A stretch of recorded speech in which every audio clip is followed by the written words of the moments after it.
Hello friends, स्वागत है आप सबका आपका अपना यूट्यूब चैनल अब पढ़ेगा इंडिया में। आज हम लोग इस वीडियो में देखेंगे बिहार दरोगा पीटी 2021 के लिए समान अध्ययन प्रश्न पत्र 3। इससे पहले के ऑलरेडी वीडियो अपलोडेड है, अगर आप नहीं देखें तो पहले जाकर उसे प्लेलिस्ट से देख लीजिए, फिर इसे देख लीजिए। चलिए अब बढ़ते हैं अपने क्वेश्चंस की तरफ। आज का जो हमारा पहला क्वेश्चन है वो ये कह रहा है कि बिक्री कर के स्थान पर मूल वृद्धि कर यानी वैट को लागू करने वाला भारत कब लागू किया था। तो इस क्वेश्चन का जो सही आंसर होगा, भारत में जो वैट है वो 1 अप्रैल 2005 को लागू किया गया है। तो इस क्वेश्चन का सही आंसर होगा ऑप्शन नंबर बी 2005 को। एक चीज वैट से याद रखिएगा, सबसे पहले जो वैट लागू करने वाला राज्य था वो था हरियाणा, और सबसे अंत में जो लागू करने वाला राज्य था वो था उत्तर प्रदेश। वैट का फुल फॉर्म होता है वैल्यू एडेड टैक्स। वहीं अगर हम लोग जीएसटी की बात करते हैं तो भारत में जो जीएसटी है वो 1 जुलाई 2017 को लागू किया गया, जो कि कनाडा देश के मॉडल पर आधारित है, और भारत जो है वो जीएसटी लागू करने वाला 161वां देश है।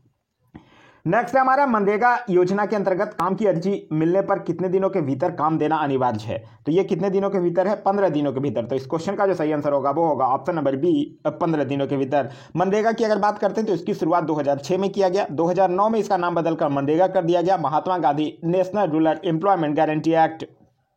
एक चीज यहां से याद रखिएगा, वर्ष 2020 में मनरेगा के तहत सर्वाधिक रोजगार देने वाला जो राज्य है वो है उत्तर प्रदेश। नेक्स्ट है हमारा कि हरित क्रांति शब्द किसने दिया था। तो हरित क्रांति की अगर बात करते हैं तो शब्द दिया था विलियम गॉड ने। तो इस क्वेश्चन का सही आंसर होगा option number C William God. वहीं अगर हम बात करते हैं पूरे विश्व में हरित क्रांति के जनक का, तो पूरे विश्व में हरित क्रांति के जनक के रूप में डॉक्टर नॉर्मन बोरलॉग को माना जाता है। वहीं अगर हम लोग भारत की बात करते हैं तो भारत में जो हरित क्रांति की शुरुआत है वो 1967-1968 के बीच हुई है, और भारत में हरित क्रांति लाने का जो श्रेय है वो डॉक्टर MS स्वामीनाथन को जाता है। नेक्स्ट हमारा कि अर्थव्यवस्था के दृष्टिकोण से वन तथा मत्स्य किस क्षेत्र के अंतर्गत आते हैं। तो वन तथा मत्स्य की अगर बात करते हैं तो ये किसके क्षेत्र, कृषि और मत्स्य ये सब प्राथमिक क्षेत्र के अंतर्गत आते हैं। तो इस क्वेश्चन का सही आंसर होगा ऑप्शन नंबर ए प्राथमिक क्षेत्र। देखिए वन, कृषि, मत्स्य ये सब जो है वो प्राथमिक क्षेत्र के अंतर्गत आएगा। विनिर्माण, खनन, खदान ये सब द्वितीय क्षेत्र के अंतर्गत आएगा, और संचार, परिवहन, व्यापार ये सब जो है वो तृतीय क्षेत्र के अंतर्गत आता है।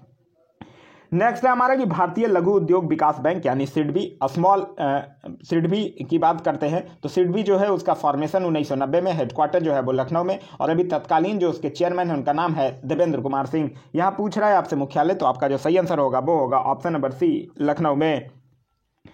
नेक्स्ट है हमारा कि मेल्लेम राष्ट्रीय उद्यान किस राज्य में स्थित है। तो मेल्लेम और तथा महावीर राष्ट्रीय उद्यान जो है वो गोवा में स्थित है। तो इस क्वेश्चन का सही आंसर होगा ऑप्शन नंबर जी गोवा में। वहीं अगर हम लोग केरल की बात करते हैं तो केरल में है पेरियार राष्ट्रीय उद्यान, साइलेंट वैली, पंपादम, अन्नामुडी ये सब जो राष्ट्रीय उद्यान है वो केरल में है। वहीं अगर हम लोग कर्नाटक की बात करते हैं तो कर्नाटक में है बांदीपुर, बनेरघट्टा, अंसी, कुद्रुमुख। वहीं अगर हम लोग आसाम की बात करते हैं तो आसाम में है काजीरंगा, मानस, नामेरी, राजीव गांधी, औरंग राष्ट्रीय उद्यान।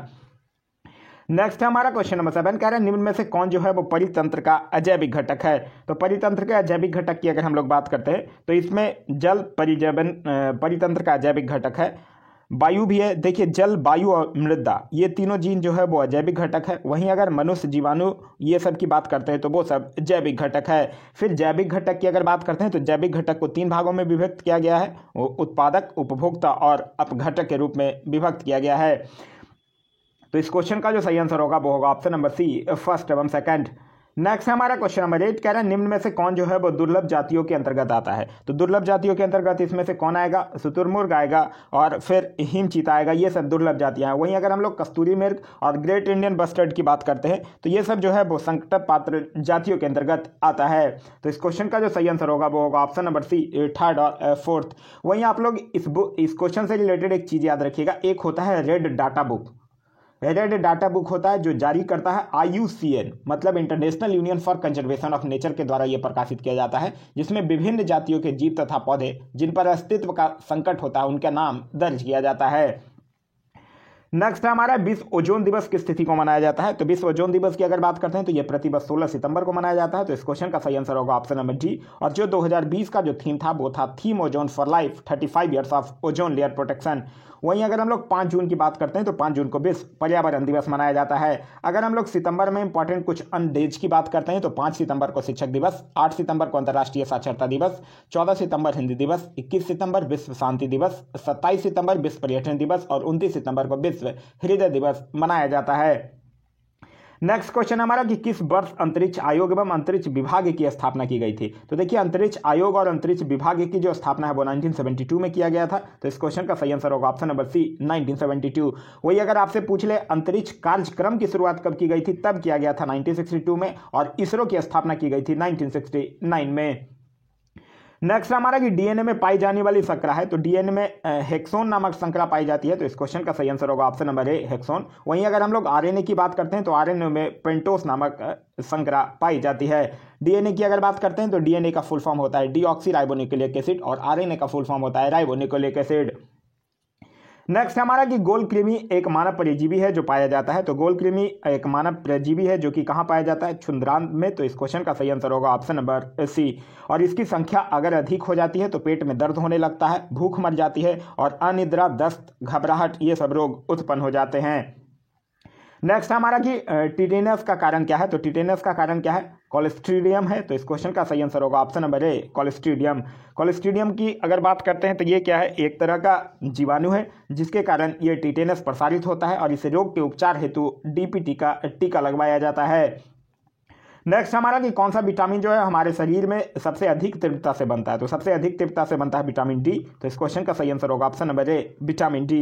विटामिन डी का रासायनिक नाम है कैल्सिफेरॉल, जिसका निर्माण जो है वो हमारे शरीर में सूर्य के प्रकाश की उपस्थिति में पराबैंगनी किरणों द्वारा त्वचा के कोलेस्ट्रॉल के द्वारा होता है।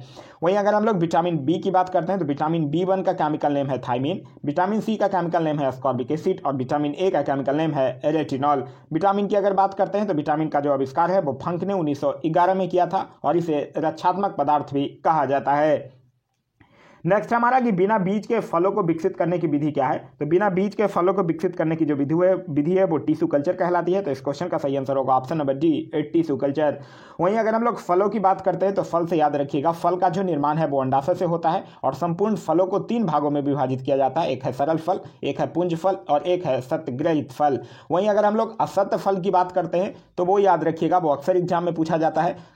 तो असत्य फल उस फलों को कहते हैं जिसके निर्माण में बाह्य दलपुंज या फिर दलपुंज या पुष्पासन आदि भाग लेते हैं। ऐसे फलों को असत्य फल कहा जाता है, जैसे कि सेब, कटहल ये सब जो है वो असत्य फल के एग्जाम्पल हैं।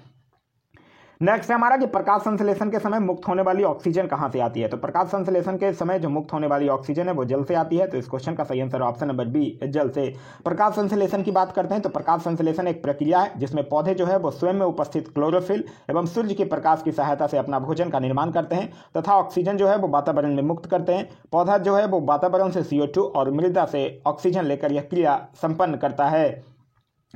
नेक्स्ट है हमारा कि पराबैंगनी क्षति से पादपों की रक्षा करने वाला बर्नक है। तो ये कौन सा है, ये है पर्णपित, इसको जैंथोफिल कहा जाता है। तो इस क्वेश्चन का सही आंसर होगा ऑप्शन नंबर डी जैंथोफिल जो है वो पेड़ों की पत्तियों में उपस्थित पीला बर्नक है।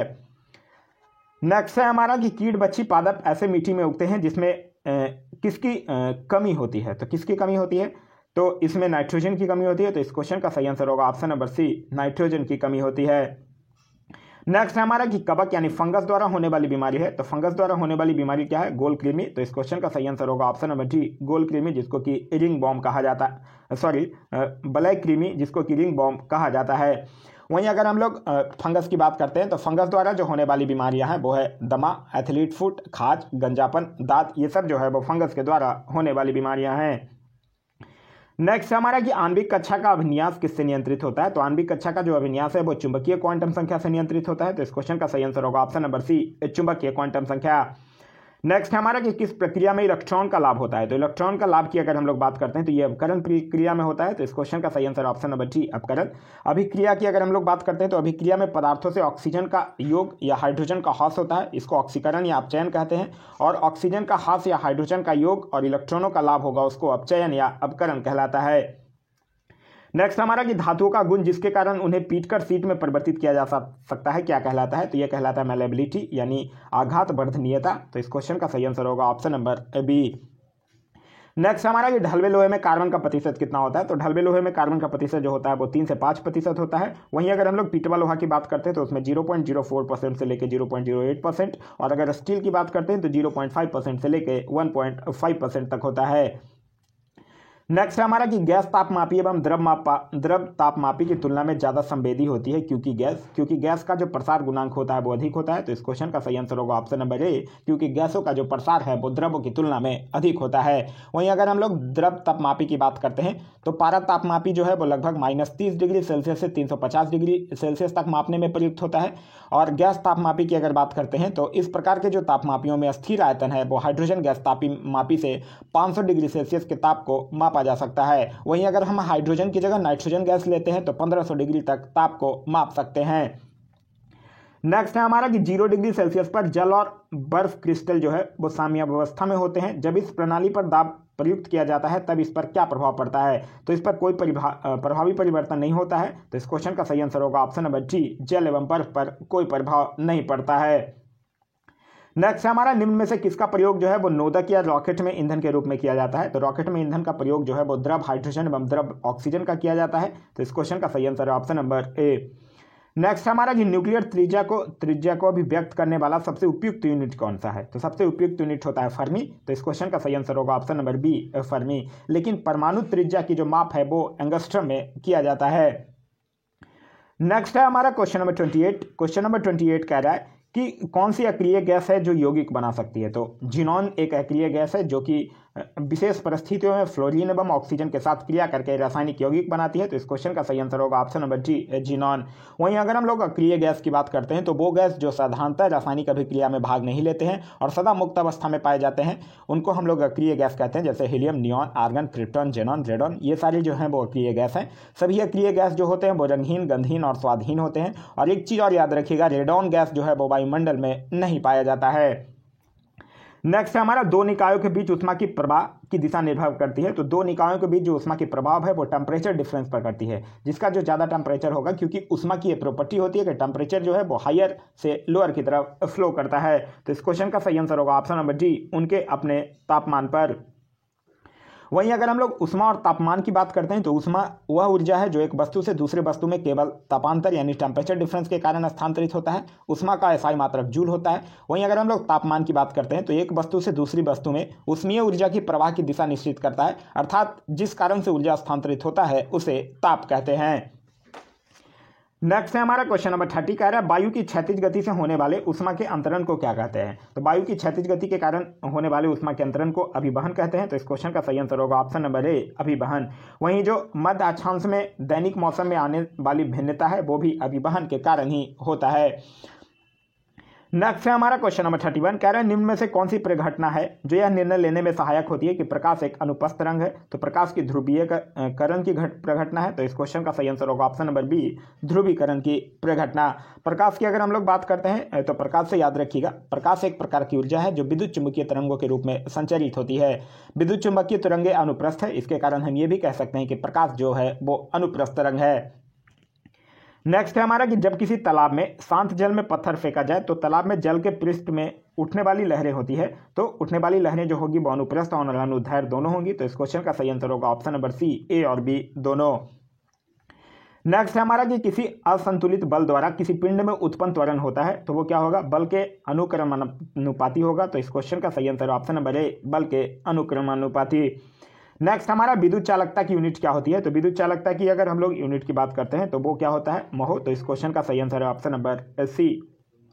विद्युत चालकता की अगर बात करते हैं तो पदार्थों द्वारा विद्युत धारा का संचालन करने की क्षमता की माप को ही हम लोग विद्युत चालकता कहते हैं। नेक्स्ट क्वेश्चन हमारा टेलीफोन लाइन में बहने वाली धारा है। तो टेलीफोन लाइन में बहने वाली जो धारा है वो है विद्युत ऊर्जा। तो इस क्वेश्चन का सही आंसर होगा ऑप्शन नंबर बी, विद्युत ऊर्जा। नेक्स्ट हमारा किसी भौगोलिक क्षेत्र को अनुसूचित क्षेत्र घोषित करने का संवैधानिक अधिकार किसको प्राप्त है? तो किसी भौगोलिक क्षेत्र को अनुसूचित क्षेत्र घोषित करने का जो संवैधानिक अधिकार है वो राष्ट्रपति को प्राप्त है। और कौन से अनुच्छेद के तहत? 244 अनुच्छेद के तहत। तो इस क्वेश्चन का सही आंसर होगा ऑप्शन नंबर बी, राष्ट्रपति। वहीं अगर हम लोग राष्ट्रपति की बात करते हैं तो राष्ट्रपति का पद जो है वो अमेरिका के संविधान से लिया गया है और राष्ट्रपति का पद जो है वो अनुच्छेद 52 में है। वहीं अगर हम लोग संसद की बात करते हैं तो संसद जो है भारत का संसद ये राष्ट्रपति, राज्यसभा और लोकसभा से मिलाकर बनती है। कौन से अनुच्छेद में? अनुच्छेद 79 में। वहीं अगर हम लोग प्रधानमंत्री की बात करते हैं तो संविधान के अनुच्छेद 74 के अनुसार राष्ट्रपति को उसके कार्यों के संपादन व सलाह देने हेतु एक मंत्रिपरिषद होता है जिसका प्रधानमंत्री होता है। उच्चतम न्यायालय की अगर बात करते हैं तो भारत की न्यायिक व्यवस्था जो है वो इकहरी और एकीकृत है, जिसके सर्वोच्च शिखर पर भारत का सर्वोच्च न्यायालय है। और कौन से अनुच्छेद में है? अनुच्छेद 124 में। नेक्स्ट है हमारा, विधान परिषद में राज्यपाल द्वारा कितने सदस्यों को मनोनीत किया जाता है? तो राज्यपाल विधान परिषद में 1/6 सदस्यों को राज्यपाल उन व्यक्तियों को मनोनीत करता है जिन्हें साहित्य, कला, विज्ञान और सामाजिक सेवा के संबंध में ज्ञान हो। तो इस क्वेश्चन का सही आंसर होगा ऑप्शन नंबर ए, कुल सदस्यों का 1/6। वहीं अगर हम लोग विधान परिषद की बात करते हैं तो ये राज्य विधानमंडल का उच्च सदन होता है, जिसमें सदस्य बनने के लिए जो न्यूनतम आयु है वो है 30 वर्ष। नेक्स्ट है हमारा कि भारतीय संविधान में केंद्र तथा राज्य के मध्य विभाजन की परिधि से किसे बाहर रखा गया है? विधायी शक्ति शामिल है, वित्तीय शक्ति भी शामिल है, प्रशासनिक शक्ति भी शामिल है, लेकिन न्यायपालिका शक्ति शामिल नहीं है। तो इस क्वेश्चन का सही आंसर होगा ऑप्शन नंबर डी, न्यायपालिका शक्ति। न्यायपालिका को विभाजन की परिधि से बाहर रखा गया है। वहीं अगर हम लोग विभाजन की बात करते हैं तो भारतीय संविधान के 7वीं अनुसूची में केंद्र एवं राज्यों के शक्तियों के बंटवारे के संबंध में 3 सूचियां दी गई है, संघ सूची, राज्य सूची और समवर्ती सूची। संघ सूची की बात करते हैं तो इसमें 97 विषय था, वर्तमान में 100 विषय है। राज्य सूची की अगर बात करते हैं तो इसमें 66 विषय था, अभी वर्तमान में 61 विषय है। और समवर्ती सूची की बात करते हैं तो इसमें 47 विषय था और वर्तमान में 52 विषय है। नेक्स्ट हमारा कि पंचायती राज को संवैधानिक स्थिति प्रदान करने की संस्तुति सर्वप्रथम किस समिति के द्वारा दिया गया था? तो ये कौन सी समिति के द्वारा दिया गया? ML सिंघवी समिति के द्वारा दिया गया है। और कब? 1986 में। तो इस क्वेश्चन का सही आंसर होगा ऑप्शन नंबर सी। वहीं अगर हम लोग अशोक मेहता समिति की बात करते हैं तो अशोक मेहता समिति ने 1977 में द्विस्तरीय पंचायती राज पद्धति को लागू करने का सुझाव दिया था। और अगर गॉडगिल समिति की बात करते हैं तो ये पंचायती राज संस्थाओं में अनुसूचित जातियों, जनजातियों तथा महिलाओं के लिए आरक्षण का सुझाव दिया था। पंचायती राज की अगर बात करते हैं तो स्वतंत्र भारत में 20 अक्टूबर 1959 को जवाहरलाल नेहरू के द्वारा राजस्थान के नौगौड़ में लागू किया गया था। नेक्स्ट है हमारा कि सरकारी आयोग निम्नलिखित में से किससे संबंधित है? तो सरकारी आयोग की अगर हम लोग बात करते हैं तो ये केंद्र राज्य संबंध में सुधार से संबंधित है। तो इस क्वेश्चन का सही आंसर होगा ऑप्शन नंबर डी। सरकारी आयोग की जो स्थापना है वो 1983 में केंद्र सरकार के द्वारा किया गया था। नेक्स्ट हमारा निम्नलिखित में से कौन सा जो है वो भारतीय संविधान के अंतर्गत एक मौलिक कर्तव्य नहीं है? तो मौलिक कर्तव्य की अगर बात करते हैं, राष्ट्रीय महत्व के स्मारकों की रक्षा करना। तो राष्ट्रीय महत्व के स्मारकों की रक्षा करना यह मौलिक अधिकार नहीं है, क्योंकि राष्ट्रीय महत्व के स्मारकों की रक्षा करना जो है वो नीति निर्देशक तत्व के अंतर्गत अनुच्छेद 49 में वर्णित है। वहीं अगर हम लोग सार्वजनिक संपत्ति की रक्षा करना, यह है मौलिक अधिकार, मौलिक कर्तव्य। वैज्ञानिक सोच विकसित करना, यह भी मौलिक कर्तव्य है। और राष्ट्रीय एकता और अखंडता की रक्षा करना, यह भी मौलिक कर्तव्य है। मौलिक कर्तव्य की अगर हम लोग बात करते हैं तो मौलिक कर्तव्य से याद रखिएगा, इसको सरदार सोन सिंह समिति की अनुशंसा पर संविधान के 42वें संविधान संशोधन के द्वारा जोड़ा गया था और यह रूस के संविधान से लिया गया है। वर्तमान में टोटल मौलिक कर्तव्य है 11। इसे भाग 4 के क में अनुच्छेद 51 क के तहत रखा गया है। नेक्स्ट है हमारा कि प्रत्येक संसदीय प्रणाली में संसद की बैठकों में प्रश्नों के लिए अलग से समय निर्धारण किया जाता है, जिसे कहते हैं, तो उसे क्या कहा जाता है? प्रश्नकाल कहा जाता है। तो इस क्वेश्चन का सही आंसर होगा ऑप्शन नंबर सी, प्रश्नोत्तर काल। और एक चीज याद रखिएगा कि संसद के दोनों सदनों में प्रश्नकाल के ठीक बाद के समय को शून्यकाल कहा जाता है। नेक्स्ट हमारा निम्नलिखित में से कौन सा भारतीय संविधान का अनुच्छेद है जो सार्वजनिक सेवाओं में अवसर की समानता प्रदान करता है? तो अनुच्छेद 14 की अगर बात करते हैं तो इसमें तो विधि के समक्ष समता है। अनुच्छेद 16 की अगर बात करते हैं तो इसमें क्या है? इसी में लोक नियोजन के विषय में अवसर की समानता भारतीय संविधान के मूल अधिकारों के अनुच्छेद 16 में वर्णित है। तो इस क्वेश्चन का सही आंसर होगा ऑप्शन नंबर सी। वहीं अगर हम लोग अनुच्छेद 15 की बात करते हैं तो इसमें धर्म, जाति, लिंग या जन्म के स्थान पर भेदभाव का निषेध किया गया है। और अनुच्छेद 19 में 6 तरह की स्वतंत्रता का अधिकार दिया गया है। वहीं अगर हम लोग मौलिक अधिकार की बात करते हैं तो इसको भाग 3 में अनुच्छेद 12 से 35 तक रखा गया है। भाग 3 को भारत का अधिकार पत्र यानी मैग्ना कार्टा भी कहा जाता है और मौलिक अधिकार को अमेरिका के संविधान से लिया गया है। मूल अधिकार की बात करते हैं तो 1931 के कराची अधिवेशन में सरदार वल्लभ भाई पटेल की अध्यक्षता में मूल अधिकार की मांग की गई थी। नेक्स्ट हमारा कि राज्यसभा के विषय में सही क्या है? यह एक अस्थायी सदन है, बिल्कुल। इसकी अवधि 6 वर्ष है, यह गलत है, क्योंकि राज्यसभा की अवधि 6 वर्ष नहीं है। राज्यसभा के सदस्यों के कार्यकाल 6 वर्ष की होती है और यहाँ लिखा हुआ इसकी अवधि 6 वर्ष है, तो ये गलत है। 1/3 सदस्य प्रति दूसरे वर्ष सेवानिवृत्त हो जाते हैं, ये सही है। इसको विघटित नहीं किया जा सकता, ये भी सही है। राज्यसभा से याद रखिएगा, राज्यसभा का जो गठन का प्रावधान है वो अनुच्छेद 80 के तहत किया गया है। राज्यसभा में सदस्यों की अधिकतम संख्या जो है वो 250 हो सकती है। राज्यसभा के सदस्यों का कार्यकाल 6 वर्ष होता है और सदस्यता के लिए जो न्यूनतम उम्र चाहिए वो 30 वर्ष चाहिए। राज्यसभा के जो प्रथम उपसभापति थे उनका नाम था SV कृष्णमूर्ति राव। नेक्स्ट है हमारा कि अस्पृश्यता निवारण अधिनियम कब पारित हुआ है? तो ये जो है वो 1955 में पारित हुआ है। तो इस क्वेश्चन का सही आंसर होगा ऑप्शन नंबर बी, 1955 में। और फिर 1976 में इसका नाम संशोधन कर सिविल अधिकार संरक्षण अधिनियम कर दिया गया। नेक्स्ट हमारा कि किस संसदीय समिति का नाम जो है वो आकलन समिति या अस्थायी मितव्ययता समिति यानी कंटिन्यूअस इकोनॉमिक कमिटीज भी है। तो ये किसका नाम है? ये जो है वो प्राक्कलन समिति को कहा जाता है। तो इस क्वेश्चन का सही आंसर होगा ऑप्शन नंबर सी, प्राक्कलन समिति। प्राक्कलन समिति से याद रखिएगा, प्राक्कलन समिति जो है वो सबसे बड़ी संसदीय समिति है। इसमें लोकसभा के 30 सदस्य होते हैं और इन सदस्यों का जो कार्यकाल होता है वो 1 वर्षों का होता है। वहीं अगर हम लोग लोक उपक्रम समिति की बात करते हैं तो कृष्णा मेनन की संस्तुति पर 1963 में सार्वजनिक उपक्रमों पर नियंत्रण के लिए सार्वजनिक उपक्रम समिति की व्यवस्था की गई है। इसमें 22 सदस्य होते हैं, 15 लोकसभा के और 7 राज्यसभा के। इनका भी जो कार्यकाल है वो 1 वर्षों का होता है। वहीं अगर हम लोग लोक लेखा समिति की बात करते हैं तो इसे प्राक्कलन समिति की जुड़वा बहन कहा जाता है। इसे लघु लोकसभा के नाम से भी जाना जाता है। इसमें भी 22 सदस्य होते हैं, 15 लोकसभा से और 7 राज्यसभा से होते हैं, जिनका जो कार्यकाल है वो 1 वर्षों का होता है। नेक्स्ट है हमारा कि पर्वतीय स्लोपों यानी हिल स्लोपों पर मृदा अपरदन प्रकार नियंत्रित किया जा सकता है। तो हिल स्लोपों पर काट सीढ़ी नुमा खेत बनाकर समोच्च रेखीय जुताई के द्वारा नियंत्रित किया जा सकता है। तो इस क्वेश्चन का सही आंसर होगा ऑप्शन नंबर डी, समोच्च रेखीय कृषि जुताई के द्वारा नियंत्रित किया जा सकता है। वहीं इसकी अगर हम लोग बात करते हैं तो सोपान कृषि के द्वारा भी नियंत्रित किया जा सकता है, लेकिन अगर दोनों ऑप्शन में रहेगा तो आपको टिक करना है समोच्च रेखीय जुताई। नेक्स्ट हमारा निम्नलिखित में से किस वैज्ञानिक ने यह बताया है कि सूर्य के चारों ओर प्रत्येक नक्षत्र का मार्ग जो है वो दीर्घवृत्ताकार है? तो ये केपलर ने बताया है। तो इस क्वेश्चन का सही आंसर होगा ऑप्शन नंबर सी, केपलर ने। केपलर ही जो था वो ग्रहों के गति का नियम भी दिया था। वहीं अगर हम लोग गैलीलियो की बात करते हैं तो गैलीलियो जो है वो 1593 में थर्मोस्कोप का खोज करता है। वहीं अगर हम लोग कोपरनिकस की बात करते हैं तो ये कोपरनिकस के द्वारा सूर्य केंद्रीय सिद्धांत दिया गया है, जिसमें यह बताया गया है कि सूर्य जो है वो ब्रह्मांड केंद्र में स्थित है और ग्रह जो है वो उसकी परिक्रमा करते हैं। वहीं न्यूटन की अगर बात करते हैं तो न्यूटन के गति नियम के से आप लोग भली भांति परिचित होंगे। इसे भौतिकी के पिता के रूप में भी जाना जाता है और ये जो है वो सन 1687 में इनकी एक पुस्तक थी प्रिंसिपिया, उसमें सबसे पहले गति के नियम को प्रतिपादित किया था। नेक्स्ट है हमारा कि हम सदैव चंद्रमा के एक ही पृष्ठ को देखते हैं क्योंकि। तो हम सदैव चंद्रमा के एक ही पृष्ठ को देखते हैं क्योंकि यह पृथ्वी के चक्कर लगाने और अपनी धुरी पर घूमने में एक समान समय लेता है। तो इस क्वेश्चन का सही आंसर होगा ऑप्शन नंबर बी। चंद्रमा आप लोगों को पता होगा, चंद्रमा जो है वो पृथ्वी की परिक्रमा लगभग 27 दिन 8 घंटे में पूरी करती है और इतने ही समय में अपने अक्ष पर एक घूर्णन भी करती है और यही कारण है कि चंद्रमा का सदैव एक ही भाग दिखाई पड़ता है। अगर हम लोग बात करते हैं पृथ्वी से तो पृथ्वी से चंद्रमा का मात्र लगभग 57% भाग ही देख पाते हैं। चंद्रमा की अगर हम लोग बात करते हैं तो चंद्रमा को जीवाश्म ग्रह के नाम से भी जाना जाता है। चंद्रमा पर जो धूल के मैदान है उनको शांति सागर कहा जाता है और चंद्रमा की सतह पर उनकी आंतरिक स्थिति का अध्ययन जो है वो सेलेनोलॉजी कहलाता है। नेक्स्ट है हमारा कि भूमध्य रेखा निम्नलिखित में से किस देश से होकर नहीं गुजरती है? तो भूमध्य रेखा की अगर बात करते हैं तो ये Congo, Kenya, Indonesia, Brazil, Somalia, Colombia, Maldives, ये सारी देशों से गुजरती है, लेकिन मैक्सिको से होकर नहीं गुजरेगी। तो इस क्वेश्चन का सही आंसर होगा ऑप्शन नंबर ए, मैक्सिको। भूमध्य रेखा की अगर बात करते हैं तो पृथ्वी की मध्य सतह से होकर जाने वाली वह अक्षांश रेखा जो उत्तरी एवं दक्षिणी ध्रुव को बराबर दूरी पर होती है उसको ही भूमध्य रेखा कहा जाता है। नेक्स्ट हमारा कि कंटूर वो काल्पनिक रेखाएं हैं जो दर्शाती है। तो कंटूर लाइन किसको दर्शाती है? बराबर ऊंचाई वाली स्थलों को मिलाने वाली एक काल्पनिक रेखा है। तो इस क्वेश्चन का सही आंसर होगा ऑप्शन नंबर सी, बराबर ऊंचाई वाले क्षेत्र को। वहीं अगर हम लोग समान वायुमंडलीय दाब वाले क्षेत्र की बात करते हैं तो उसको आइसोबार कहा जाता है। समान तापमान वाले क्षेत्र की बात करते हैं तो आइसोथर्म कहा जाता है और समान वर्षा वाले क्षेत्र की अगर बात करते हैं तो उसको आइसो हाइट कहा जाता है। नेक्स्ट हमारा निम्नलिखित में से कौन जो है वो नवीकरणीय ऊर्जा यानी नॉन रिन्यूएबल एनर्जी का स्रोत है? नॉन रिन्यूएबल और रिन्यूएबल सोर्सेज से नाम से ही क्लियर हो रहा है। रिन्यूएबल जिसका हम लोग बार बार यूज कर सकते हैं, नॉन रिन्यूएबल जिसको हम लोग बार बार यूज नहीं कर सकते हैं।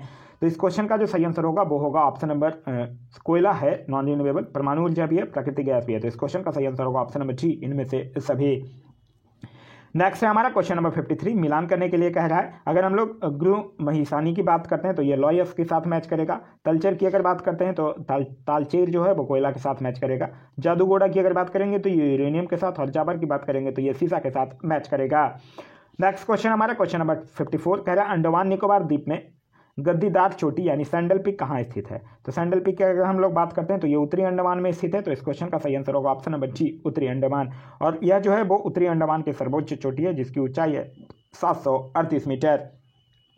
वहीं अगर हम लोग ग्रेट निकोबार की बात करते हैं तो ग्रेट निकोबार में भी एक पर्वत है जिसका नाम है माउंट उलियर जो कि 642 मीटर ऊंचाई पर है। और मध्य अंडमान की अगर बात करते हैं तो मध्य अंडमान में भी एक पर्वत है जिसकी ऊंचाई है माउंट डियोवाली जिसकी ऊंचाई है 515 मीटर। अंडमान निकोबार की अगर बात करते हैं तो अंडमान निकोबार द्वीप समूह है जो बंगाल की खाड़ी में है, जो क्षेत्रफल की दृष्टि से सबसे बड़ा केंद्र शासित प्रदेश है। इसमें 247 छोटे छोटे द्वीप हैं और निकोबार में 19 द्वीप है। नेक्स्ट हमारा कि इंदिरा गांधी नहर को किन नदियों से पानी मिलता है। तो इंदिरा गांधी नहर की अगर हम लोग बात करते हैं तो इसको जो है वो इंदिरा गांधी नहर को सतलज और ब्यास से पानी मिलता है। तो इस क्वेश्चन का सही आंसर होगा ऑप्शन नंबर सी, सतलज और ब्यास से पानी मिलता है। वहीं अगर हम लोग सतलज नदी की बात करते हैं तो ये तिब्बत में मानसरोवर झील के समीप राकस्थल से निकलता है। और इस इंदिरा गांधी नहर से लाभान्वित राज्य जो है वो है राजस्थान, पंजाब, हरियाणा जो है वो लाभान्वित राज्य है।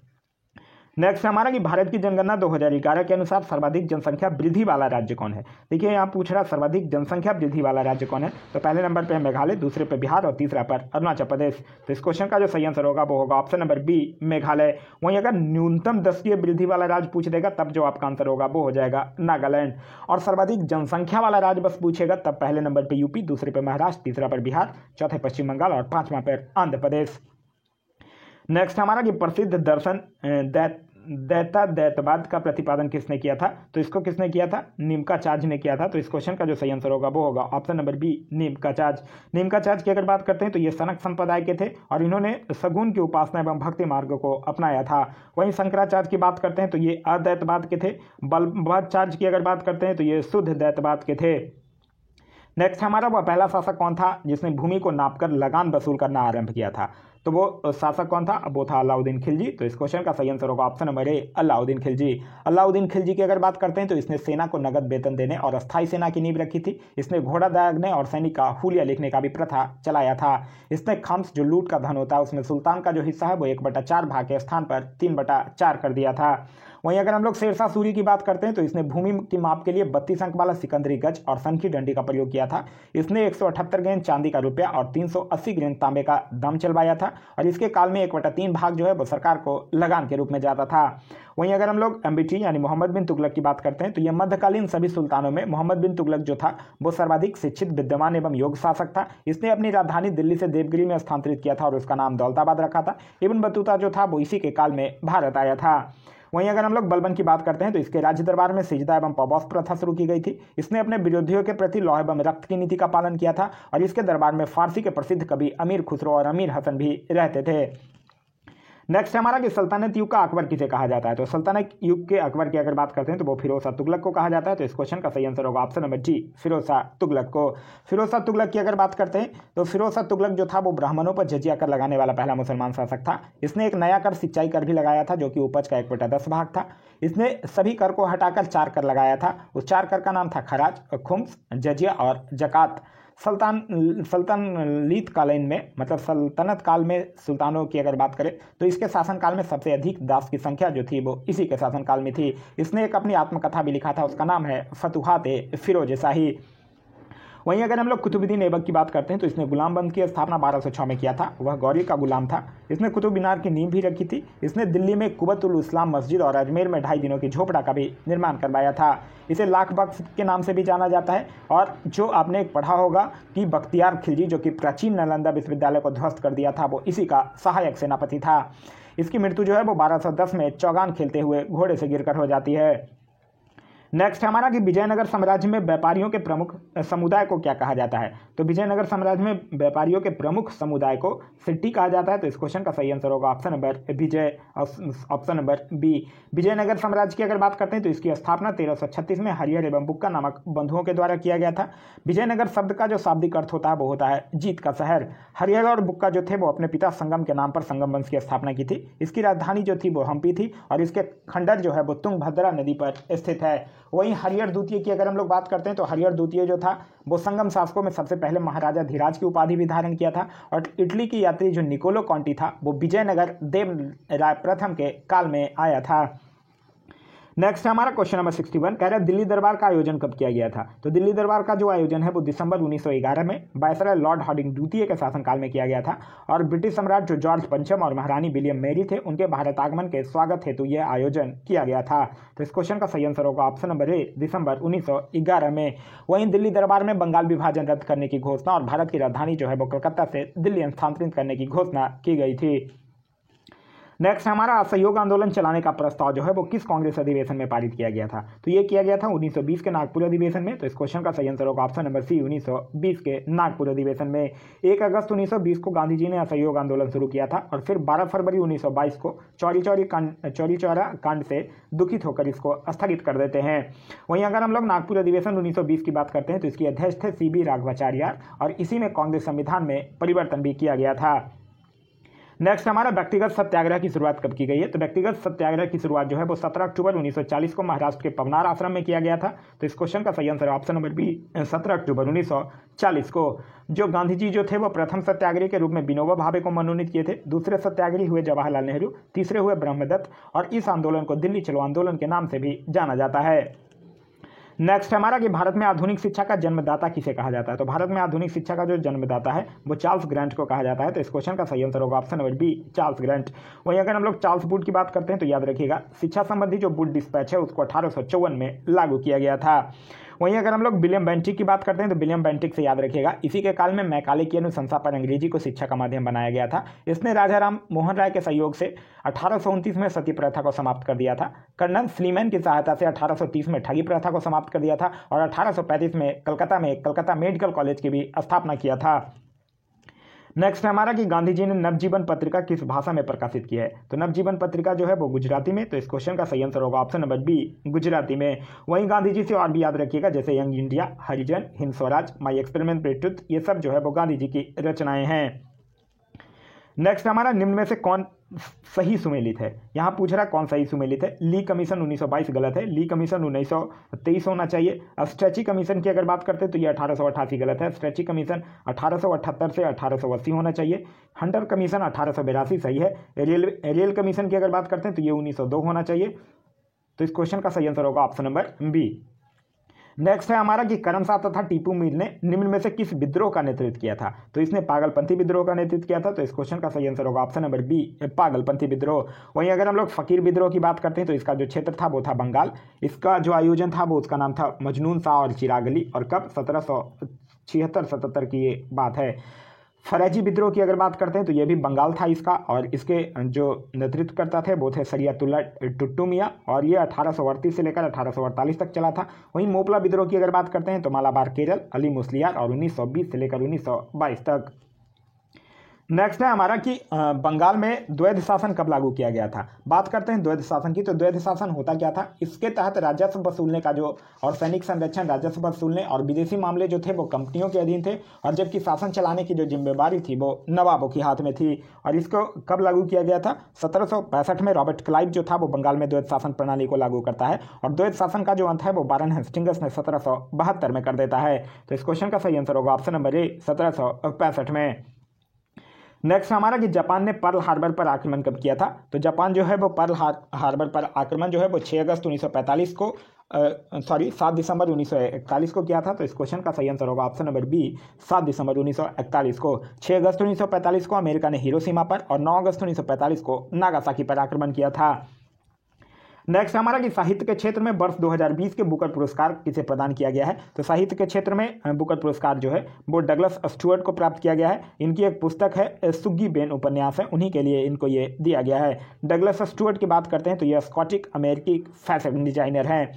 ये जो है वो 2020 का है। 2019 का भी याद रखिएगा, 2019 का जो है वो मार्गरेट एटवुड जो है वो कनाडा के, उनको दिया गया है। एक चीज़ यहाँ पे हमेशा लोग कंफ्यूज होते हैं, ये है बुकर पुरस्कार, एक होता है अंतर्राष्ट्रीय बुकर पुरस्कार। तो अगर अंतर्राष्ट्रीय बुकर पुरस्कार 2020 आपसे पूछ दिया जाए तो उसका आंसर होगा मारिके लुकास रिजनवेल्ड। नेक्स्ट है हमारा निम्न में से किस मंत्रालय द्वारा स्वामित्व योजना की शुरुआत की गई है? तो स्वामित्व योजना की जो शुरुआत है वो पंचायती राज मंत्रालय के द्वारा किया गया है। तो इस क्वेश्चन का सही आंसर होगा ऑप्शन नंबर बी, पंचायती राज मंत्रालय। पंचायती राज मंत्रालय के जो मंत्री हैं उनका नाम है नरेंद्र सिंह तोमर। कृषि एवं कल्याण मंत्री के भी मंत्री हैं नरेंद्र सिंह तोमर। सामाजिक न्याय एवं अधिकारिता मंत्रालय है श्री थावर चंद गहलोत के पास और संस्कृति मंत्रालय के मंत्री हैं श्री प्रहलाद सिंह पटेल। वहीं अगर हम लोग स्वामित्व योजना की बात करते हैं तो ग्रामीण क्षेत्रों में भू संपत्तियों के मालिक को उनकी अपनी भू संपत्ति के स्वामित्व को दर्शाने वाली संपत्ति कार्ड का वितरण जो है वो इस योजना के तहत किया जाएगा, जिससे वो बिना किसी विवाद के अपनी संपत्ति का क्रय विक्रय कर सकते हैं। नेक्स्ट है हमारा कि उमंग मोबाइल ऐप का अंतर्राष्ट्रीय संस्करण निम्न में से किस मंत्री के द्वारा लॉन्च किया गया है? तो ये किया गया रविशंकर प्रसाद के द्वारा। तो इस क्वेश्चन का सही आंसर होगा ऑप्शन नंबर सी, रविशंकर प्रसाद के द्वारा। उमंग की अगर बात करते हैं तो उमंग का फुल फॉर्म होता है unified mobile application for new age governance, और एक ही मोबाइल ऐप के माध्यम से प्रमुख सरकारी सेवाओं को लाभ पहुंचाने के लिए वर्ष 2017 में उमंग ऐप लॉन्च किया गया था। नेक्स्ट हमारा कि हाल ही में ओंग रीता शेरपा का निधन हो गया है, वो किस क्षेत्र से विख्यात थे? तो ओंग रीता शेरपा जो थी वो माउंट एवरेस्ट पर ऑक्सीजन सिलेंडर के बिना 10 बार सफलतापूर्वक चढ़ाई करने वाले नेपाल के प्रसिद्ध पर्वतारोही थी। तो इस क्वेश्चन का जो सही आंसर होगा वो होगा ऑप्शन नंबर डी, पर्वतारोही। इन्हें हिम तेंदुआ यानी स्नो लेपर्ड के नाम से भी जाना जाता था। नेक्स्ट हमारा कि भारतीय सेना और महाराष्ट्र पुलिस ने लुलनगर में किस नाम से आतंकवाद विरोधी अभ्यास का आयोजन किया है? तो ये किस नाम से किया है? ये किया है सुरक्षा कवच के नाम से। तो इस क्वेश्चन का सही आंसर होगा ऑप्शन नंबर ए, सुरक्षा कवच। और इसका मुख्य उद्देश्य जो है वो पुणे में किसी भी आतंकवादी कार्रवाई का मुकाबला करने के लिए आतंकवाद विरोधी त्वरित प्रक्रिया टीमों को सक्रिय करने के लिए सेना और पुलिस दोनों की काबिलियत और प्रक्रियाओं का सामंजस्य करना था। वहीं अगर हम लोग थल सेनाध्यक्ष की बात करते हैं तो अभी 28वां थल सेनाध्यक्ष हैं जिनका नाम है जनरल मनोज मुकुंद नरवणे। और महाराष्ट्र की अगर बात करते हैं तो महाराष्ट्र के मुख्यमंत्री का नाम है उद्धव ठाकरे और यहाँ के राज्यपाल का नाम है भगत सिंह कोश्यारी। नेक्स्ट हमारा कि भारत के किस राज्य में छात्रों को स्पुतनिक किट वितरित करने के लिए जगन्नाथ विद्या कनुका योजना की शुरुआत की गई है? तो ये कौन से राज्य में किया गया है? ये किया गया है आंध्र प्रदेश के राज्य में। तो इस क्वेश्चन का सही आंसर होगा option number D, Andhra Pradesh के राज्य में। ये एक्चुअली छात्रों को स्कूल किट वितरण किया जाएगा। स्कूल किट में वही ड्रेस, शूज, सॉक्स, ये सारे स्कूल बैग, ये सारी चीज़ें होंगी। अगर हम लोग बात करते हैं आंध्र प्रदेश की तो आंध्र प्रदेश से और भी योजनाएं याद रखिएगा, जैसे नवोदय योजना, नाडू नेडी, वाहन मित्र, अम्बाबोडी, YSR पेंशन कनुका योजना। वहीं अगर हम लोग उड़ीसा की बात करते हैं तो उड़ीसा से याद रखिएगा सुजल योजना, गरिमा योजना, बलराम योजना, आजीविका हस्तक्षेप योजना। महाराष्ट्र के अगर बात करते हैं तो महाराष्ट्र से याद रखिएगा Shiv Bhojan Thali Yojana, mission zero, project Platina, no mask no ride अभियान। वहीं अगर हम लोग तेलंगाना की बात करते हैं तो तेलंगाना से याद रखिएगा रायतु बंधु योजना, स्त्री कार्यक्रम, कालेश्वर लिफ्ट सिंचाई योजना। नेक्स्ट है हमारा कि हाल ही में किस IIT संस्थान ने कोविड-19 जांच के लिए कोविरैप नामक डायग्नोस्टिक किट विकसित किया है? तो ये क्या है? IIT खड़गपुर ने। तो इस क्वेश्चन का सही आंसर होगा option number B, IIT Kharagpur ने। वहीं अगर हम लोग कोविड की बात करते हैं, कोविड-19 की, तो कोरोना वायरस की जो पुष्टि है वो सबसे पहले दिसंबर 2019 में मध्य चीन के हुबेई प्रांत की राजधानी वुहान में हुई थी। 11 मार्च 2020 को WHO ने इसे वैश्विक महामारी घोषित किया है। और भारत में कोरोना वायरस का जो पहला मामला था वो केरल में दर्ज किया गया है। और कोरोना को महामारी घोषित करने वाला जो पहला राज्य है वो है हरियाणा। नेक्स्ट हमारा कि हाल ही में उत्तर प्रदेश के किस जिला या जनपद के मशहूर मूर्तिकला टेराकोटा को GI टैग मिला है? तो ये गोरखपुर जिला का है। तो इस क्वेश्चन का सही आंसर होगा ऑप्शन नंबर सी, गोरखपुर जिला का। वहीं अगर हम लोग GI टैग की बात करते हैं तो भारत का पहला GI टैग जो है वो दार्जिलिंग की चाय को 2004-05 में दिया गया था। इसका पंजीकरण जो है वो 10 वर्षों तक मान्य होता है। बिहार के कुछ GI टैग प्राप्त चीज़ों के नाम याद रखिएगा, जैसे मखाना, मधुबनी पेंटिंग, सिलाब खाजा, शाही लीची, कतरनी चावल, जर्दालू आम। ये सब बिहार के उत्पाद हैं जिनको GI टैग मिला हुआ है। नेक्स्ट हमारा वन क्षेत्र में सर्वाधिक वृद्धि करने वाले राज्य निम्नलिखित में से कौन से हैं? तो देखिए ये अभी भारतीय वन रिपोर्ट जो आई है, वन स्थिति रिपोर्ट 2019, उसके अनुसार जो वन क्षेत्र में सर्वाधिक वृद्धि करने वाले जो राज्य हैं वो क्रमशः कर्नाटक, आंध्र प्रदेश और केरल है। तो इस क्वेश्चन का जो सही आंसर होगा वो होगा ऑप्शन नंबर बी, कर्नाटक। जो वन स्थिति रिपोर्ट है वो 2 वर्षों के अंतराल पर प्रकाशित किया जाता है और भारत में पहला वन रिपोर्ट जो है वो 1987 में प्रकाशित किया गया था। और भी इससे कुछ याद रखिएगा, देश में जो कुल वनावरण है वो 21.67% है। देश में कुल वृक्षावरण जो है वो 2.89% है। और देश में कुल वन एवं वृक्षारोपण की अगर बात कीजिएगा तब हो जाएगा 24.56%। नेक्स्ट हमारा एशियाई खेल 2022 का आयोजन कहाँ किया जाएगा? एशियाई खेल 2022 जो है वो 19वां एशियाई खेल होगा और 19वां एशियाई खेल का आयोजन जो है वो हांगझू चीन में किया जाएगा। वहीं अगर हम लोग 20वां एशियाई खेल की बात करें जो 2026 में होगा तो ये नागोया जापान में होगा। नेक्स्ट हमारा कि कीवी फल के लिए जैविक प्रमाणीकरण पाने वाला देश का पहला राज्य कौन बन गया है? तो ये बन गया अरुणाचल प्रदेश। तो इस क्वेश्चन का सही आंसर होगा option number A, Arunachal Pradesh. Kiwi फल को अरुणाचल प्रदेश में अंतेरी के नाम से भी जाना जाता है और इसे चीन के चमत्कारी फल और हॉर्टिकल्चर वंडर ऑफ न्यूजीलैंड भी कहा जाता है। यह फल जो कीवी फल है ये जो है वो रक्त में प्लेटलेट्स की कमी को पूरी करता है। अरुणाचल प्रदेश से एक और प्रोडक्ट याद रखिएगा जिसका नाम है इंदु मिस्मी कपड़ा, इसको भी GI टैग मिला हुआ है। वहीं आंध्र प्रदेश की अगर बात करते हैं तो आंध्र प्रदेश से याद रखिएगा अराकू वैली अरेबिका कॉफी जो है उसको GI टैग मिला हुआ है। और मध्य प्रदेश से याद रखिएगा कड़कनाथ मुर्गा को GI टैग मिला हुआ है। नेक्स्ट हमारा कि किस राज्य में भारत की पहली सौर ऊर्जा से चलने वाली ट्रेन का उद्घाटन किया गया है। तो ट्रेन जो सबसे पहली है उसका उद्घाटन जो है वो केरल में किया गया है। यह जो है वो 3 बोगियों वाली एक छोटी सी ट्रेन है जो कि 2.5 किलोमीटर की दूरी तय करेगी। नेक्स्ट हमारा राफेल फाइटर एयरक्राफ्ट को किस वायुसेना स्टेशन पर औपचारिक रूप से भारतीय वायुसेना में सम्मिलित किया गया है। तो ये किया गया अंबाला में। तो इस क्वेश्चन का सही आंसर होगा option number A Ambala. France से 36 राफेल विमान भारत खरीद रहा है, जिसकी पहली खेप यानी 5 राफेल विमान जो है वो भारत के अंबाला यानी हरियाणा एयरफोर्स कैंप में पहुंचा है। राफेल विमान जो है वो फ्रांस की डसॉल्ट कंपनी के द्वारा निर्मित किया गया है और राफेल लड़ाकू विमान उड़ाने वाली जो है वो शिवांगी सिंह भारत की पहली महिला फाइटर पायलट बन गई हैं। नेक्स्ट हमारा कि हाल ही में चर्चा में रहा सहतूत बांध भारत सरकार द्वारा किस देश का निर्माण करने की घोषणा किया गया है। तो सहतूत बांध जो है वो अफगानिस्तान में निर्माण किया जाएगा। तो इस क्वेश्चन का सही आंसर होगा ऑप्शन नंबर डी अफगानिस्तान। और इस सहतूत बांध के माध्यम से अफगानिस्तान के काबुल शहर के 20 लाख लोगों को स्वच्छ जल की आपूर्ति सुनिश्चित हो सकेगी। अफगानिस्तान की अगर बात करते हैं तो अफगानिस्तान की राजधानी है काबुल। यहाँ के संसद को बोला जाता है सोरा और यहाँ के राष्ट्रपति का नाम है अशरफ गनी। भारत में स्थलीय सीमा साझा करने वाला सभी देशों में अफगानिस्तान जो है वो सबसे छोटा सीमा साझा करने वाला भी देश है। नेक्स्ट हमारा कि पहला ग्लोबल सिनेमा फेस्टिवल 2020 का आयोजन कहाँ किया गया है। तो ये किया गया है सिक्किम में और इसका आयोजन जो है वो सिक्किम सरकार, भारत सरकार और सिक्किम फिल्म कोऑपरेटिव सोसाइटी के सहयोग से किया गया है। अगर हम लोग सिक्किम की बात करते हैं तो सिक्किम से और याद रखिएगा यहाँ लोसांग त्यौहार और साका देवा त्यौहार भी मनाया गया है। वहीं महाराष्ट्र की बात करते हैं तो महाराष्ट्र में याद रखिएगा काला घोड़ा महोत्सव, गुड़ी पड़वा महोत्सव। कोलकाता से याद रखिएगा 5वां भारतीय अंतर्राष्ट्रीय विज्ञान महोत्सव और दिल्ली से याद रखिएगा 5वां अंतर्राष्ट्रीय रामायण महोत्सव और सोपान महोत्सव। नेक्स्ट हमारा कि अमेरिकी राष्ट्रपति चुनाव में डेमोक्रेटिक पार्टी का चुनाव चिन्ह क्या था। तो गधा। तो इस क्वेश्चन का सही आंसर होगा ऑप्शन नंबर बी गधा। एक चीज़ याद रखिएगा, डेमोक्रेटिक पार्टी का जो उम्मीदवार थे वही नवनिर्मित राष्ट्रपति बने हैं जिनका नाम है जो बाइडेन और डोनाल्ड ट्रंप जो थे वो रिपब्लिकन पार्टी के उम्मीदवार थे। डेमोक्रेटिक पार्टी के विजयी उम्मीदवार भारतीय अफ्रीकी मूल के कमला हैरिस को उपराष्ट्रपति पद के लिए भी विजय घोषित किया गया है। नेक्स्ट हमारा कि हाल ही में भारत के सबसे लंबे single lane motorable suspension bridge का उद्घाटन कहाँ किया गया। तो ये उत्तराखंड के टिहरी गढ़वाल जिले में। तो इस क्वेश्चन का सही आंसर होगा ऑप्शन नंबर डी उत्तराखंड में। यह पुल जो है वो टिहरी झील पर स्थित है जिसकी लंबाई जो है वो 725 मीटर है। एक चीज़ यहाँ से याद रखिएगा कि अगर हम लोग बात करते हैं उत्तराखंड की तो उत्तराखंड के मुख्यमंत्री के नाम आप लोग मुझे कमेंट करके बताइए। उत्तराखंड के मुख्यमंत्री के नाम कमेंट करके बताइए। मैं क्वेश्चन को फिर से रिपीट कर रहा हूँ, उत्तराखंड के मुख्यमंत्री के नाम जो है वो आप लोग मुझे कमेंट करके बताइए। नेक्स्ट हमारा कि रेलवे बोर्ड के नए अध्यक्ष कौन बने हैं। तो रेलवे बोर्ड के नए अध्यक्ष बने हैं कौन, उनका नाम है सुनीत शर्मा। तो इस क्वेश्चन का सही आंसर होगा option number B Sunit Sharma. वहीं रेलवे बोर्ड के पहले अध्यक्ष की अगर बात करें तो उनका नाम था BK यादव। रेलवे की अगर बात करते हैं तो कुछ इंपॉर्टेंट चीज़ें रेलवे से याद रखिएगा। जैसे पहली किसान रेल जो है वो देवलाली से दानीपुर चलाया गया। 16 से 30 सितंबर 2020 को स्वच्छता पखवाड़ा भी मनाया रेलवे ने। रेलवे जो है वो RPF का नाम बदलकर IRPFS कर दिया है और भारत का पहला प्राइवेट रेलवे स्टेशन जो है वो हबीबगंज रेलवे स्टेशन बन गया है। नेक्स्ट हमारा कि डेनिस सिमगल किस देश के प्रधानमंत्री है। तो डेनिस सिमगल जो है वो यूक्रेन का प्रधानमंत्री है। तो इस क्वेश्चन का सही आंसर होगा option number C Ukraine.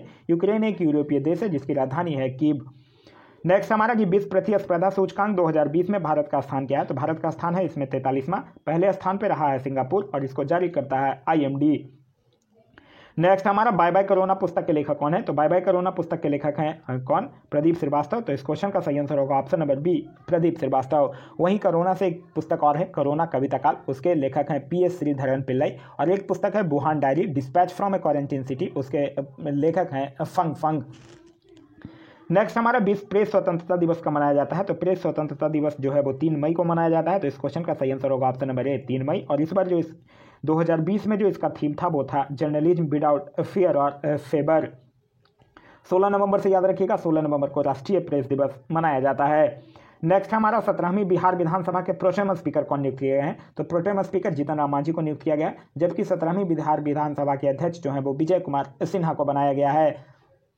Vijay Kumar Chaudhary उनका नाम है, तो विजय कुमार चौधरी को बनाया गया है। सिन्हा या चौधरी देख लीजिएगा आप लोग। एक बार ये चीज़ याद रखिएगा 17वीं बिहार विधानसभा से इसमें टोटल 243 सीटों पर मतदान हुआ है, जिसमें एनडीए को 125 सीट, महागठबंधन को 110 सीट और अन्य को 8 सीट हुए। कुल मतदान जो है वो 57.05% है। सबसे बड़ी जीत जो है वो बलरामपुर सीट पर है और सबसे छोटी जीत जो है वो हिल्सा सीट पर है। नेक्स्ट हमारा स्वास्थ्य और चिकित्सा के क्षेत्र के सहयोग में भारत ने किस देश के साथ समझौता किया। तो भारत जो है वो कंबोडिया के साथ किया है। तो इस क्वेश्चन का सही आंसर होगा ऑप्शन नंबर बी कंबोडिया। स्वास्थ्य और परिवार कल्याण मंत्री हैं, उनका नाम है डॉक्टर हर्षवर्धन। नेक्स्ट है हमारा कि वजुभाई वाला वर्तमान में किस राज्य के गवर्नर हैं। तो वजुभाई वाला जो है वो वर्तमान में कर्नाटक राज्य के राज्यपाल हैं। तो इस क्वेश्चन का सही आंसर होगा ऑप्शन नंबर सी, कर्नाटक के राज्यपाल हैं। कर्नाटक की अगर बात करें तो यहाँ के मुख्यमंत्री का नाम है बी एस येदियुरप्पा और यहाँ की राजधानी है बेंगलुरु। वहीं अगर गोवा की बात करते हैं तो गोवा के मुख्यमंत्री हैं प्रमोद सावंत और यहाँ के गवर्नर भगत सिंह कोश्यारी को अभी अतिरिक्त प्रभार दिया गया है। वहीं अगर उड़ीसा की बात करते हैं तो उड़ीसा के मुख्यमंत्री हैं नवीन पटनायक और यहाँ के गवर्नर हैं गणेशी लाल। पंजाब की अगर बात करते हैं तो यहाँ के मुख्यमंत्री हैं कैप्टन अमरिंदर सिंह और यहाँ के गवर्नर हैं वीपी सिंह बदनौर। नेक्स्ट हमारा नवनिर्वाचित अमेरिकी उपराष्ट्रपति ने किस भारतीय मूल की पुरुष या महिला को अपना प्रेस सचिव बनाने की घोषणा किया है। तो ये किसको बनाने की घोषणा की है, सबरीना सिंह को। तो इस क्वेश्चन का जो सही आंसर होगा वो होगा option number D, Sabrina Singh को बनाने की घोषणा किया गया है। इसके आगे देखिए 96 से मैथ्स का क्वेश्चन है। ये इस क्वेश्चन का जो सॉल्यूशन है वो पीडीएफ में अटैच है। अगर आपको पीडीएफ चाहिए तो आप ग्रुप में ज्वाइन कर सकते हैं। ग्रुप में ज्वाइन करने के लिए आप टेलीग्राम पे चाहिए, वहाँ आप पढ़ेगा इंडिया लिख कर सर्च कीजिए और आपका जो चैनल आएगा उसे आप ज्वाइन कर सकते हैं, या वीडियो के डिस्क्रिप्शन में लिंक भी दिया गया है, उसे आप वहां से भी जाकर ज्वाइन कर सकते हैं। अगर ये वीडियो पसंद आया तो अपने दोस्तों के साथ शेयर करना ना भूलें। अगर ये वीडियो से आपको कुछ सीखने के लिए मिला तो एक लाइक जरूर कर दें। अगर आप अभी तक हमारे चैनल को सब्सक्राइब नहीं किए तो चैनल को सब्सक्राइब कर लीजिए और साथ ही साथ बेल आइकन दबा लीजिए ताकि हमारे सारे वीडियो के नोटिफिकेशन आपको मिलते रहें। साथ ही साथ आप लोगों को मैं याद दिला दूं, आप लोगों से एक क्वेश्चन मैं पूछा हूं कि उत्तराखंड के मुख्यमंत्री का नाम क्या है। तो प्लीज़ आप लोग कमेंट करके बताइए कि उत्तराखंड के मुख्यमंत्री का नाम क्या है। Thanks for watching.